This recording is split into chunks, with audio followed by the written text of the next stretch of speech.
It's the most populous city in the most populous country in the world, with its own distinct history that's not just racing towards the future, but well past it. A dynamic city that will overwhelm, then charm. Will engulf, then let breathe. Will feel familiar, then completely new. I'm learning how to cha-cha in China. An international city that belongs to the world, but could only be in one country. I'm in Shanghai, China. I'm Samantha Brown, and I've traveled all over this world. And I'm always looking to find the destinations, the experiences, and most importantly, the people who make us feel like we're really a part of a place. That's why I have a love of travel, and why these are my places to love. Where can you possibly start your first morning in Shanghai? That's easy, breakfast.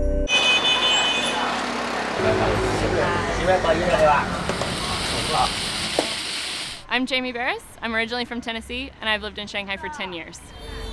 So why did you bring me here first? So in Shanghai, a lot of these food streets have been moved outside of the city. So this is one of the few places in the city you can still get traditional street food snacks. I want to take people out of their comfort zone and show them how amazing and diverse Chinese food can be. And we're doing a morning street food breakfast tour. tour. Yeah. So it's what we're eating, only eaten at breakfast? So a lot of these spots serve the same things at breakfast and lunch. Breakfast and lunch is commonly eaten snack-wise. You get a lot of dumplings, you get a lot of noodles. So we'll get both of those. I love the steam that's just like coming through. My got God. a little facial in the morning. This is great. Yeah. 你好，我要一个黑芝麻的，一个菜包的。 So we're gonna get a black sesame. And we're also gonna get a vegetarian baozi. Baozi is a steamed bun that is stuffed with something. So the vegetarian one will have bok choy, a little bit of shiitake mushrooms, and then some dried tofu. It's really flavorful. And it's only about the equivalent of 50 cents, a little less than 50 cents. All right. They're gonna be really warm. Okay. So be careful. It's good, right? Oh, it's so good. I love my lipstick ring around it. Right. That is beautiful. Okay, so this is called a jianbing. These are actually becoming really popular. There's a guy serving them in New York now who learned how to make them in Shanghai. This jianbing is a crepe. There's 4 types of flour in this one: corn, millet, whole wheat, and then a mung bean. And the mung bean makes it nice and crispy. So you can see she's spread it out so it's really nice and thin. You get little bubbles coming up off it. And then she's gonna crack an egg on top of it. Nice. And then she puts a little bit of pickled mustard tuber, green onion, and cilantro on there. Whoa. Then she puts a savory soybean paste, Whoa. chili oil at the very end, and then this deep fried wonton cracker, which gives it crunch. Like I was telling you before, it's all about the texture in Chinese cuisine. So you've got the soft outside, the crunchy inside. This is gonna be very hot, but again, you don't wanna let it sit too long. Okay. Or else you will lose that crunch. All right. All right, you wanna dig in there? Yeah. That is amazing. It's my favorite. The first bite. Yeah. You don't even have to come up. No. You know that is amazing. I eat this so many times a week, at least 3 or 4 times a week. One thing that has always intimidated me about being anywhere in China is the line situation. Yeah. Everyone's getting in front of me. Right. And so what is your advice? Elbows out. You've gotta protect your spot in line. That was Okay. one of the first phrases I learned in Chinese is you should line up. They're like, oh, sorry, oh, and they run to the back of the really? line because then it's an embarrassing losing face sort of thing. Oh, so as you soon should as line up. Yep. How do you say that in Chinese? Pai dui ba. Pai dui ba. Ba. Pai dui ba. Perfect. Pai dui ba. Yeah. Okay. Exactly. I got it. All right. No one's cut in front of me now. One of the joys of Shanghai street food is the fact that everything is being prepared, cooked, and assembled right before your eyes, like these churro-like Chinese donuts that you dip into hot soy milk. So we're gonna head on to one more stop, grab some hot stickers, and then we'll go sit down and eat these inside. I love it. We've got a full right. breakfast now. Yes, we do. It's getting busy. Yeah. Now's about the time where people are starting to go to work. So this place really crowds out. Yeah. So you can actually watch them making these in the wok here. Oh, let me see that. So these are guotie. Guo means pot or wok, and tie means to stick. So these are literally pot stickers. That's where we get the word from in English. That is an amazing pot he's Yeah. got. I've Yeah. never seen one of those. So you notice it has no handles, but he's got pliers to do the spinning of it. Yeah. So what they do is they pour in oil first, then put the dumplings in. And then they actually pour in water and spin it around and put the top on. So it's a bamboo lid, and that way the bottom of it is nice and crunchy because it's been fried, but the top and the meat are steamed. So you get this really nice textural difference because Chinese food is so much about texture. They'll take about 3 to 5 minutes to steam, and we can go sit down and they'll bring them to us. Great. All right. Yeah. So, when you eat these, you have to bite a very small hole out of either the side or the top, and then you slurp really loudly to get all of that cool air in with the hot liquid. So that way you won't burn your tongue. You're making me very nervous. It's gonna be fun. I just thought I was gonna eat a nice little pot sticker. It's not rude. It's just how you eat things while they're still hot. Got it.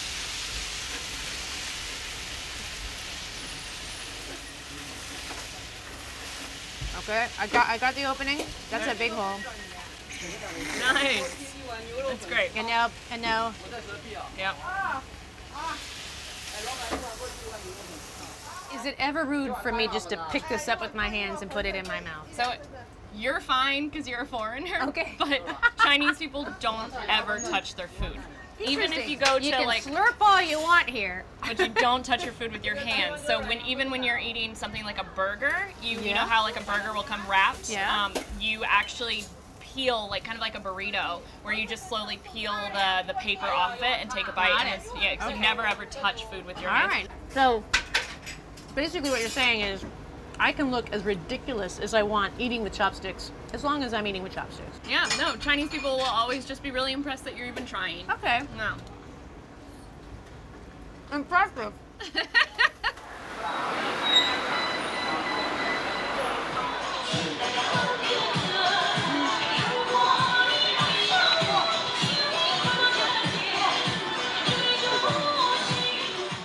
What I love most about being in China is spending time in the parks. There's just a different level of personal and physical expression here. They meet here every day? Every day, in the morning. In the morning. In the morning. 8 to about 11. 8 to 11, you dance for 3 hours. Very tired. That's tiring. Don't go to the hospital.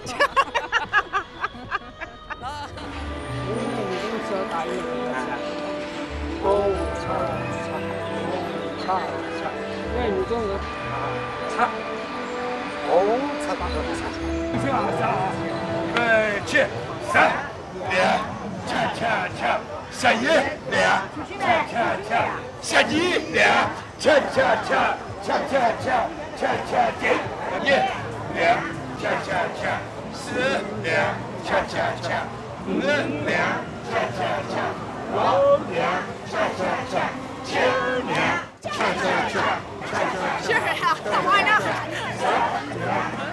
Oh, this way, yeah.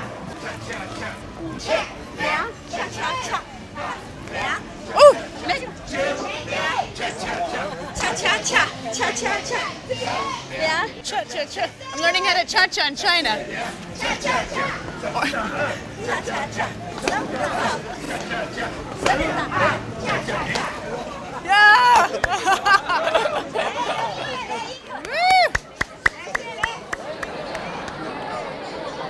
Shanghai is a busy, crowded city, very focused on its future.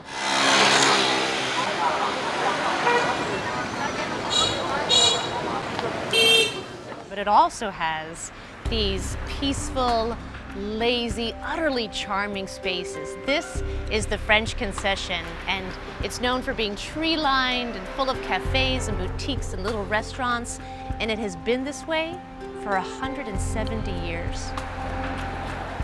In the mid-1800s, Britain, France, and America all occupied territories in Shanghai, known as concessions.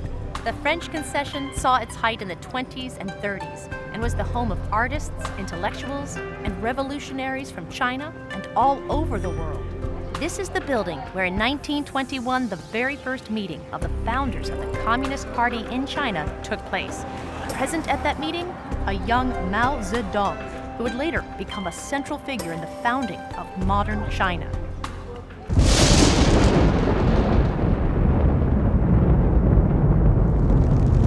I've been told this is the plum rain. It is indeed. Every summer it rains for maybe 2 or 3 weeks. and that marks the beginning of the hot season thereafter. I'm Patrick Cranley, and I've been living in Shanghai for 20 years. All right, well, I'd rather have the rain season than the hot season. Well, you have it. I'm a founder of Historic Shanghai, a community group that is dedicated to helping people understand Shanghai's complicated story. The rain isn't stopping Patrick from giving me an overview of Shanghai architecture on the Bund, an historic walkway along the Huangpu River. Most of the buildings that we see along the Bund now are what I call the third generation Bund buildings, built between 1910 and 1925. Okay. The first and second generation buildings are almost all gone. And then we've got the fourth generation, which include these two buildings, which are both examples of Art Deco architecture. The one on the left was built as the Cathay Hotel. We now know it as the Peace Hotel in 1929. And it was one of the first major Art Deco buildings built in Asia. A few years later, the Bank of China building was built, also in an Art Deco style, but a little bit different this time. Yeah. This is a great example of Chinese Art Deco.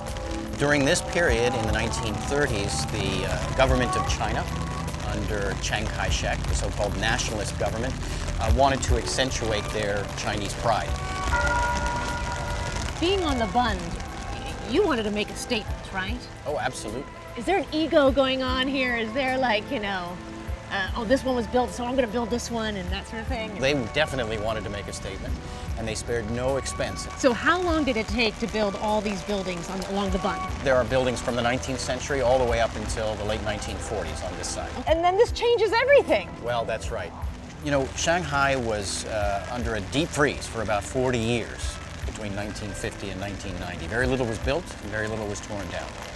But as soon as Shanghai got the green light to go ahead and be Shanghai again, well, that's what you got. Because Shanghai has always been about being the most modern, the fastest, the tallest.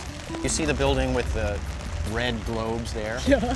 That was the first modern building to be completed over there, and it was finished in 1995. So every other building over there is less than 20 years old. My goodness. And that pace of building is probably unprecedented in the history of mankind. The rain wasn't going to let up for a while, so Patrick wanted to show me something I never would have expected to see in China. Oh, wow. Yeah, not It's a bright sunny day in here. It's gorgeous. And this was the Hong Kong Shanghai Bank. To me, this looks like it's brand new. It's so pristine. How old is this? When you build right, it lasts. Yes. This building was completed in 1923. Yeah, they were a very powerful financial institution, and they wanted to make a statement as to their status. So they spared no expense, and they brought all of these materials in from abroad, including the Carrara marble, and they brought in the craftsmen who created these mosaics, which depict some of the cities where Hong Kong Shanghai Bank had branches back in the 1920s. And then the central figures, that's Cornucopia, the goddess of plenty. All right. Right, appropriate for a bank.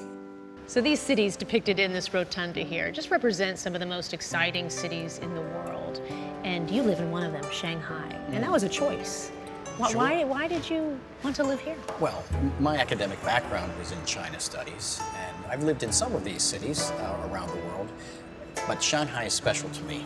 It's a place where East and West meet, a place where history is in the streets all around us. The people are friendly. It's a wonderful place to do business. So I learn something new every day, and it's very stimulating. On the busy cosmopolitan shopping street Nanjing Road, there's a business that has been forging steel since the Qing dynasty. That would be the mid-1600s to you and me. And while this shop is known for its scissors and its teapots of all sizes, I'm here to buy one of my favorite souvenirs. So whenever I'm in an Asian country, Japan or China, I love to buy the knives there, and I bring them as gifts. And when you're in China, you buy a cleaver. Like in every household in China, it's just about the cleaver. And these are phenomenal. I'm gonna try Chinese right now. Ready? 菜刀? 菜刀. 菜刀? Yes. Can I see one? Okay. And this for meat? Mm-hmm. For meat? Vegetable. Okay, meat and vegetables, Yeah, right? yeah. Oh, see? What's really great about a cleaver is it's actually lighter than you think. This one is beautiful. Oh, see, look at that. And just Very good. Beautiful. And the other thing I love about the cleaver is that you can then scoop up, right? And then put, you know, into your pot. And so you can cut things as thin as like ginger, and then you can chop some, you were saying meat as well? Yeah. And then the handle really goes down in the meat. So this is a great knife to have. And I know people are really intimidated. It's usually just for like butchers and used in horror films, but it really is a beautiful knife. So great. May I try, let's see one of the bigger ones. Okay.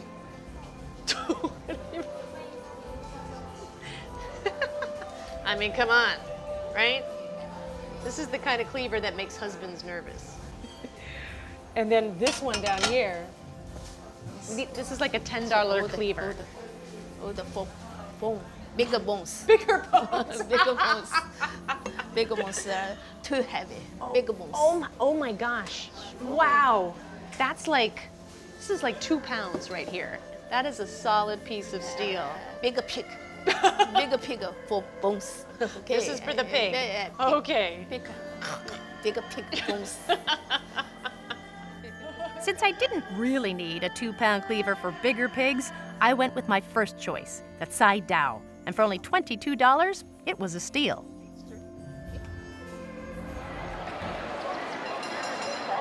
A few hours away from the fast pace of Shanghai, and several hundred years apart, is the ancient water town of Fengqing.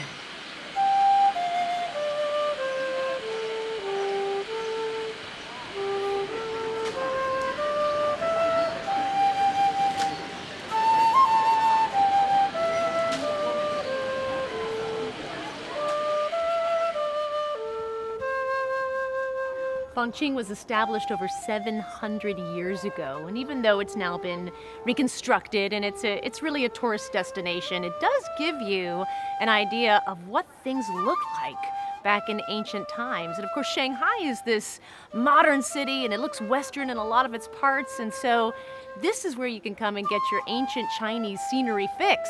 I mean, come on, I'm in China.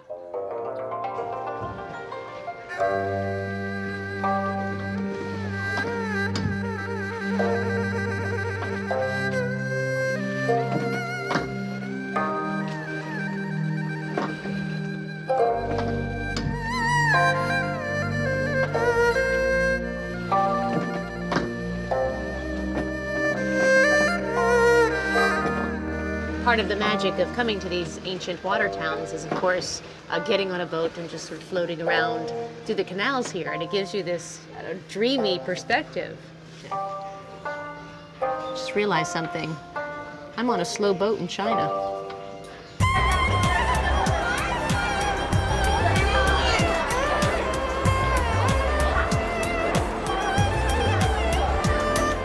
A really special area here in Shanghai, very popular, especially on a weekend. It's Tianzifang, and it's this like little district of narrow lanes, and it's known for its arts and crafts stores, but looking around, it's got just about every store you can imagine here. And it used to be a residential area in the turn of the century, in the beginning of the 20th, and you can still see the traditional Shanghainese architecture of homes before it became all apartment buildings. So it's got a little bit of everything. It's got history, it's got shopping, and it's got shopping.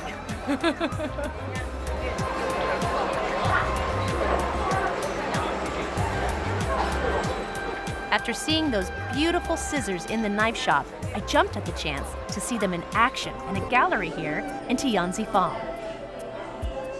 Paper was invented in China, so it seems only natural that there would be an art form based on cutting it. In the United States, every child in probably 2nd grade does a snowflake. Oh, yes, the snowflake. That's what we know. Yeah. And that's where we peak, and that's where we fall off. Oh. We don't do it anymore. Yeah, but the snowflake is also like one of the, it's not called easiest, but it's the like effective way to learn paper cutting. Yeah. I'm Lucy Lee.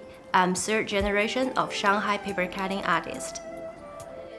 Lucy's father is the revered Shanghai artist Li Shoubai, a painter and master paper cutter. So right now I'm demonstrating. Maybe you can guess what I'm cutting. Oh, okay. Yeah. After years and years of practicing, basically we can have the images of all the patterns in mind. So you don't have to paint it first. You're just using the scissors, like instead of the pens, and to painting on the papers. When did your father put that first pair of scissors in your hand? When I was 6. 6, okay. To me, it's like a family legacy, which I have the responsibility to carry the legacy on. My grandfather is also a paper cutting artist.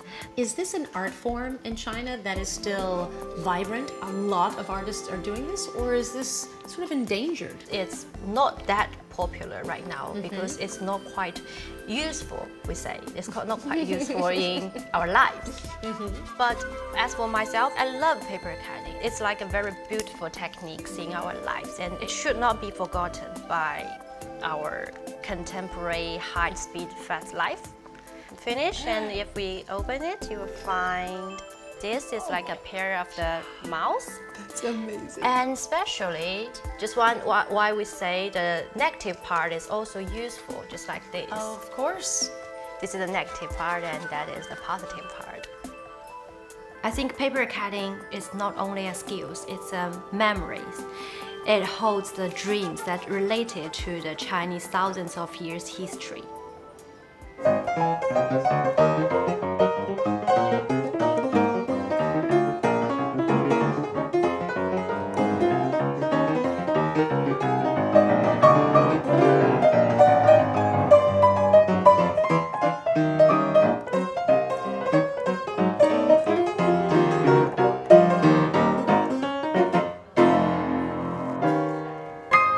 我叫张金宇，我在和平饭店爵士吧和乐队一起演奏，我是弹钢琴，已经有多年了。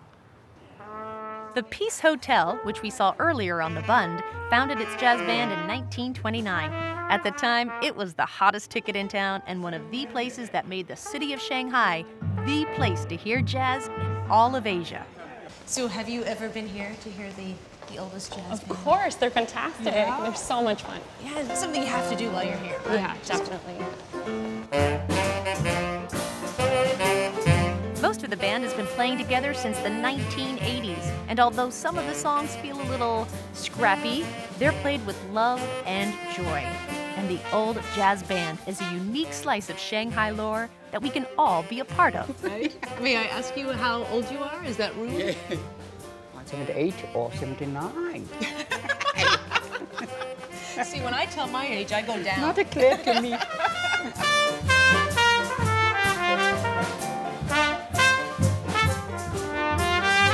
So you play classical piano? Yeah. And jazz? Yeah. Why did you want to play jazz piano? I found it, just fond of it. You liked it? Yeah.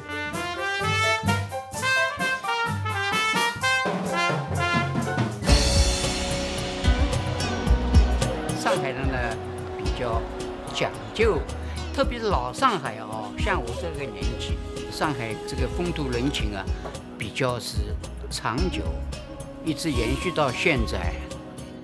I love Shanghai because it's a crazy, hectic city and no 2 days are ever the same. It's always fun. 上海是很国际性的一个城市，你在街上也可以感觉到非常的有国际的一个感觉的一个城市。 Since Shanghai is the first city in China to open its doors to the foreign cultures, it is an international city, and this is a dynamic space. It can let you meet more different people from different cultures. As a foreigner here, you'll often get a lot of stares, but as soon as you turn to those people and give them a big smile, they'll start smiling back and talking to you. And they like to engage with visitors, so be prepared. 哎，这个3天3夜说不完啦。When we look up at architecture that speaks to a people's unstoppable ambition, when we enjoy on one small street corner a dynamic experience of both food and culture, when we are invited to join in on the dance, that is when we share a love of travel. And that's why Shanghai, China is a place to love.